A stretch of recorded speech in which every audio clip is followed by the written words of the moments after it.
안녕하세요. 6월 3일 금요일입니다. 오늘은 사무엘상 17장 1절부터 23절입니다. 제가 읽겠습니다.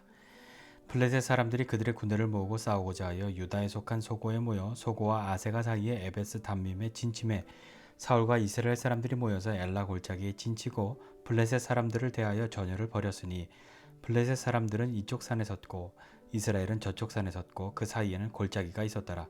블레셋 사람들의 진영에서 싸움을 도두는 자가 왔는데 그의 이름은 골리앗이요 가드 사람이라. 그의 키는 6규빗 한 뼘이요 머리에는 노투구를 썼고 몸에는 비늘 갑옷을 입었으니 그 갑옷의 무게가 놋 5천 세겔이며 그의 다리에는 놋 각반을 쳤고 어깨 사이에는 놋 단창을 메었으니 그 창 자루는 배틀채 같고 창날은 철 600 세겔이며 방패든 자가 앞서 행하더라. 그가 서서 이스라엘 군대를 향하여 외쳐 이르되 너희가 어찌하여 나와서 전열을 벌였느냐? 나는 블레셋 사람이 아니며 너희는 사울의 신복이 아니냐? 너희는 한 사람을 택하여 내게로 내려보내라. 그가 나와 싸워서 나를 죽이면 우리가 너희의 종이 되겠고 만일 내가 이겨 그를 죽이면 너희가 우리의 종이 되어 우리를 섬길 것이니라. 그 블레셋 사람이 또 이르되 내가 오늘 이스라엘의 군대를 모욕하였으니 사람을 보내어 나와 더불어 싸우게 하라 한지라. 사울과 온 이스라엘이 블레셋 사람의 이 말을 듣고 놀라 크게 두려워하니라. 다윗은 유다 베들레헴 에브라 사람 이세라는 사람의 아들이었는데 이세는 사울 당시 사람 중에 나이가 많아 늙은 사람으로서 8아들이 있는 중 그 장성한 세 아들은 사울을 따라 싸움에 나갔으니 싸움에 나간 세 아들의 이름은 장자 엘리압이요 그 다음은 아비나답이요 셋째는 삼마며 다윗은 막내라. 장성한 세 사람은 사울을 따랐고 다윗은 사울에게로 왕래하며 베들레헴에서 그의 아버지의 양을 칠 때에 그 블레셋 사람이 40일을 조석으로 나와서 몸을 나타내었더라. 이새가 그의 아들 다윗에게 이르되 지금 내 형들을 위하여 이 볶음국식 한 에바와 이 떡 10덩이를 가지고 진영으로 속히 가서 내 형들에게 주고 이 치즈 10덩이를 가져다가 그들의 천부장에게 주고 내 형들의 안부를 살피고 증표를 가져오라. 그때에 사울과 그들과 이스라엘 모든 사람들은 엘라 골짜기에서 블레셋 사람들과 싸우는 중이었더라. 다윗이 아침에 일찍이 일어나서 양 지키는 자에게 맡기고 이새가 명령한 대로 가지고 가서 진영에 이른즉 마침 군대가 전장에 나와서 싸우려고 고함치며 이스라엘과 블레셋 사람들이 전열을 벌이고 양군이 서로 대치하였더라. 다윗이 자기의 짐을 짐지키는 자의 손에 맡기고 군대로 달려가서 형들에게 문안하고 그들과 함께 말할 때에 마침 블레셋 사람의 싸움 도두는 가드 사람 골리앗이라는 자가 그 전열에서 나와서 전과 같은 말을 하매 다윗이 들으니라. 아멘. 다윗과 골리앗의 싸움 이야기는 교회를 다니지 않는 사람들도 다 알 만큼 유명한 이야기죠. 오늘 이 다윗과 골리앗의 싸움의 그 시작의 이야기들을 오늘 성경에서 보고 있습니다.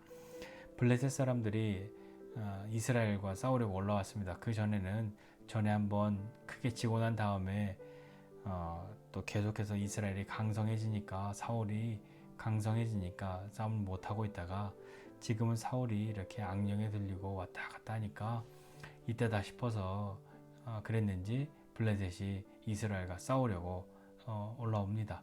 거기에서 한 골짜기를 사이에 두고 이스라엘과 블레셋이 대치하고 있는데 블레셋에는 가드에서 온 사람 골리앗이라고 하는 싸움 도두는 사람이 있었습니다. 싸움 도두는 사람은 뭐냐면 싸움을 거는 사람이라는 뜻이죠. 그래서 대표로 나와서 야 싸우자 막 하고 그렇게 말하는 사람이요. 전쟁을 그렇게 끌어가고 싸움을 하려고 나온 사람 골리앗이 있었습니다. 골리앗은요 우리가 잘 아는 것처럼 뭐 엄청나게 키가 큰 엄청 큰 그것을 보면 골리앗이라고 이야기하잖아요. 골리앗의 키가 어느 정도나 되었을까요? 성경에 보니까 6규빗 한 뼘이라고 기록되어 있는데요. 한 규빗은요 손가락 끝에서 팔꿈치까지 대략 45cm, 뭐 50cm 이렇게 계산하는데요. 예전에는 보통 45cm로 계산했는데 요즘에는 50cm로 계산하는 데도 있고 막 그렇긴 한데 45cm로만 계산해도 6규빗이시니까 얼마야? 2m 70이잖아요. 키가 2m 70이 그리고 한 뼘이나 더 돼요. 최소한 2m 70이 훨씬 넘는 사람입니다. 그런 사람 만나본 적 있으십니까? 2m만 넘어도요 사람이 엄청 커 보이는데요. 커 보이는 게 아니고 사실 큰데요. 2m 70이 넘는 거의 3m에 가까운 사람을 본다고 한다면 얼마나 무섭겠습니까? 그렇게 큰데요. 뭐 우리 그런 거 있었잖아요. 예전에 그 최용만 선수가 인터뷰하는 마이크 이렇게 들고 있는데 추파춥스를 만들었다고 하는 것처럼 그렇게 큰 사람들입니다. 이 골리앗이 와 있는 거죠. 골리앗은요, 키만 큰 것이 아니라 힘도 보통 센 것이 아니었던 것 같습니다. 그의 갑옷, 비늘처럼 이렇게 철을 연결해서 놓은 잘 움직일 수 있도록 만든 그 갑옷이 갑옷의 무게만 57kg이나 된다고 합니다. 그리고 창이 있는데 그 단창의 창날의 무게만 7kg짜리 그런 것을 사용하고 입고 싸우는 돌아다니고 움직이는 사람이니까요. 뭐 그 큰 거인이 힘도 워낙에 셌던 것이죠. 그 사람이 와서 이스라엘을 도발을 합니다. 모욕을 하고 싸움을 걸죠. 골리앗은 싸움을 어떻게 걸었습니까? 이렇게 이야기했죠. 8절 이하에 있는데요. 야, 니네 왜 여기 나와서 이렇게 우리랑 싸우려고 서 있는 거야? 나는 블레셋 사람이고 니네는 사울의 종이잖아. 야, 그러면 우린 싸워야지 하면서 이렇게 시작해서 너희 중에 한 사람 선택해서 뽑아서 내려오라고. 골짜기니까요. 골리앗이 밑에 내려와서 싸움을 거는 거 아니겠어요. 그러니까 내려와 그렇게 이야기했겠죠. 나와 싸우자. 그 너네 중에 한 사람 선택해서 내려보내. 나랑 싸워. 그가 날 죽이면 우리가 너희 종이 되는 거고, 만약에 내가 이기면 너희가 우리의 종이 되어 영원히 섬기는 거야. 그렇게 이야기를 합니다. 그렇게 이야기하면서 야, 내가 니네 이렇게 모욕했는데 한 사람 안 보낼 거야? 뭐 그렇게 이야기를 하고 있는 거죠. 뭐 제가 말해서 이 정도지. 골리앗이 얘기했으면 얼마나 무섭고 심한 말 해가면서 막 그렇게 하지 않았겠습니까? 모욕을 준 거죠. 내가 니네 이렇게 모욕하고 있는데 안 보낼 거야? 막 이렇게 써 있을 정도면 실제는 오죽했겠습니까?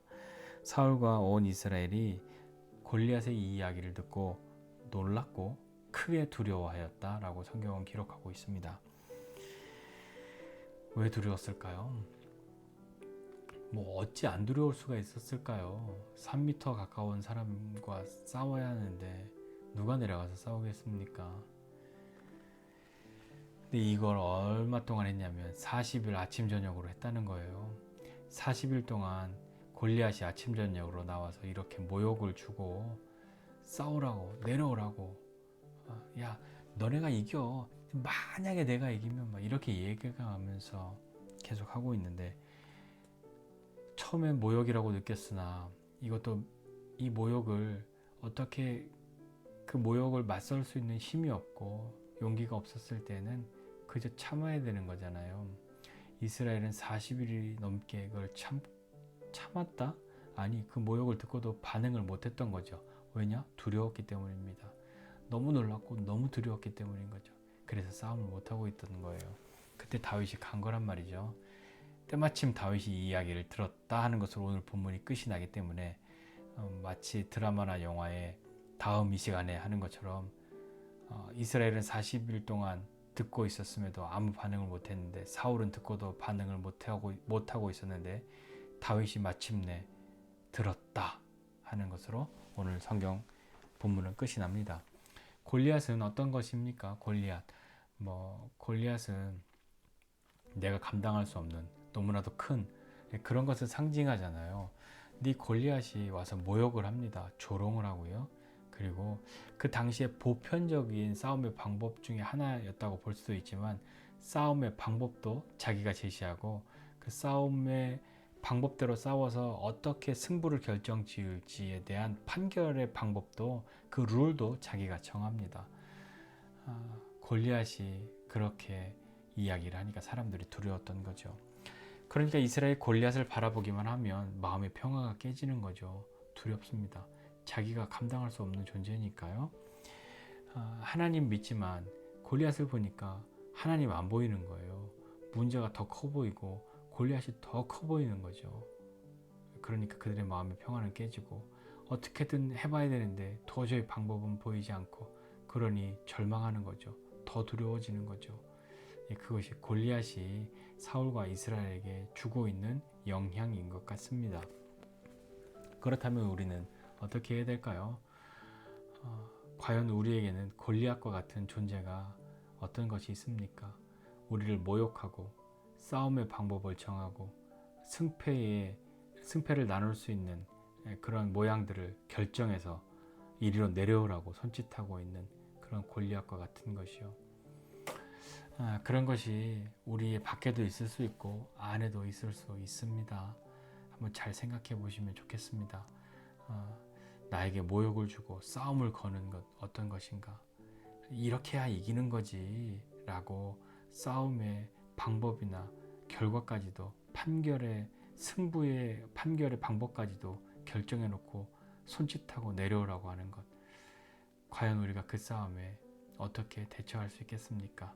그 소리를 들으면서도 처음에는 화가 나서 에잇하고 뛰어나가려고 했지만 두려워서 내려가지 못했던 사울과 이스라엘, 그 골리앗의 이야기를 오늘 마침내 다윗이 들었다 하는 것인데 어떻게 해야 될지는 다윗의 이야기를 보면서 더 깊이 또 한번 생각해 보도록 하고요. 오늘 우리는 내 안에 혹은 내 밖에 골리앗과 같은 것은 어떤 것이 있는가 생각해 보고 나를 두렵게 만들고 나를 조롱하고 모욕하지만 내가 맞설 수 없다. 그 골리앗만 바라보면 두려워서 마음의 평화가 깨져서 어쩔 줄 모르는 그런 것. 모욕을 당하다 이제 무감각해져서 40일 동안 아침 저녁으로 그 이야기를 들어도 아무 대꾸도 못하는 그런 것이 혹시 있으십니까? 우리는 골리앗과 어떻게 싸워야 하는지 다윗을 통해서 배워야 합니다. 그리고 우리 삶에서도 그 승리를 경험해야 하겠죠. 저와 여러분은 골리앗 때문에 두렵고 골리앗 때문에 무섭고 골리앗 때문에 아무것도 못하는 사람 아니라 골리앗과 싸우고 골리앗과 싸워 이기는 그런 사람이 되었으면 좋겠습니다. 오늘 하루 우리가 믿음으로 삶을 살아가면서 골리앗보다 더 크신 하나님, 그 하나님을 경험하는 저와 여러분 모두가 되시기를 주님의 이름으로 축복합니다. 기도하겠습니다. 하나님 아버지의 은혜와 사랑을 감사드립니다.